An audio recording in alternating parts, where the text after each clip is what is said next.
Welcome back, America. I'm Hugh Hewitt. Noah C. Rothman, senior writer for National Review, joins me. Noah, open-ended question. What do you make of today? It's a great day.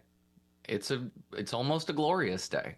I've had tears in my eyes just about all day long, watching the videos of the hostages being returned to their families.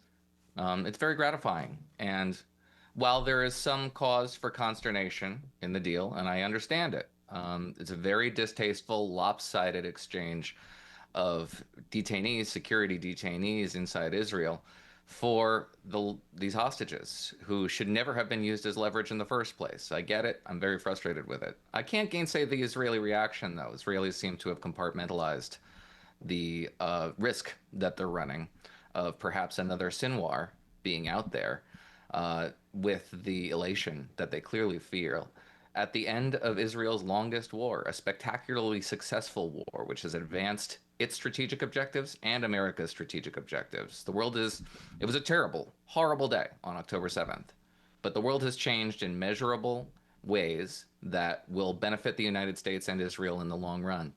And that's about as good as you can say for a war like this. It's been a horrible war, but it has achieved a lot of successes, tactical and strategic successes. And we will be celebrating those successes, I suspect, for many years to come. No, I began the show today by saying the best days of a life are divided into two categories, public and private. And our private days are days, for example, when we get married, when we have children, when our children get spouses that we know and love, and when they have grandchildren, or achievements of one sort or another. You can have a great day on a public great days. I began to list them up until today. Number one was the fall of the Berlin Wall.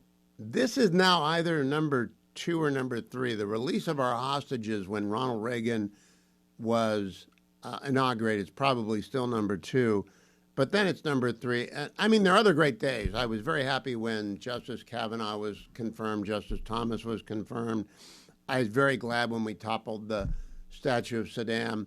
But in terms of great, great days, it's really the fall of the Berlin Wall, the release of our hostages from Iran, and the release of these hostages. You got any other ones to add? Oh, I think it's a fine list.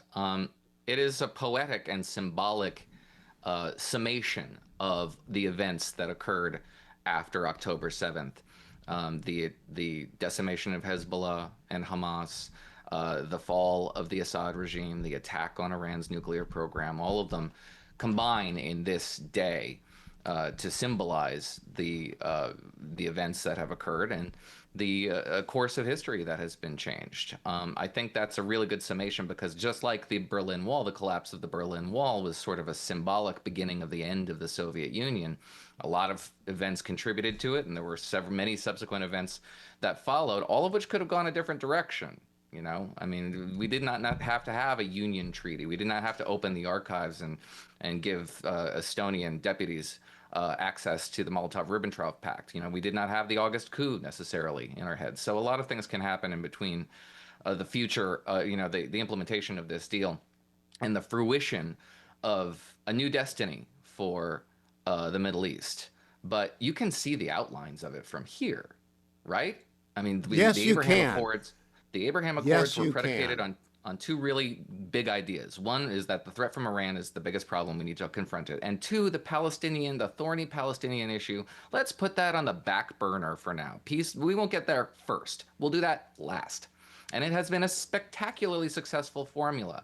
And the Hamas attack on 10/7 was an attempt to arrest the progress that was happening in the Middle East. And what did we learn today?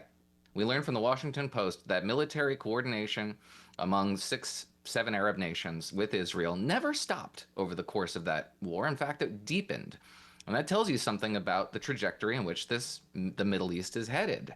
Normalization will continue. Integration will continue. Israel is no longer a pariah state in the region. It may be in Western Europe, maybe in Ottawa, but it's not in its region. And that's going to have a profound effect on regional development and the diplomacy and the diplomatic initiatives that the West engages in, especially those states like the United States, and hopefully we can convince some of our allies who recognize the reality on the ground for what it is. We're not concocting No, I two-state don't. solutions. I'm sorry, No, continue. we're not going to. I don't want to dampen the joy, but Hamas is doing Hamas things with the remains of the other hostages. Is that going to be casus belli again? If they do, are they playing another stupid game in their head that they think they're scoring points when they're not?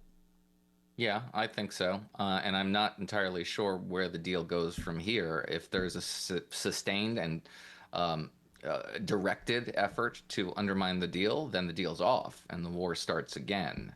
I'm also very worried about the prospect that we will look at Hamas's effort to rebrand itself as something other than Hamas and say, well, phase two is successful here, right? They disarmed, they disbanded. Hamas is in control of the Gaza Strip anymore. Mission accomplished.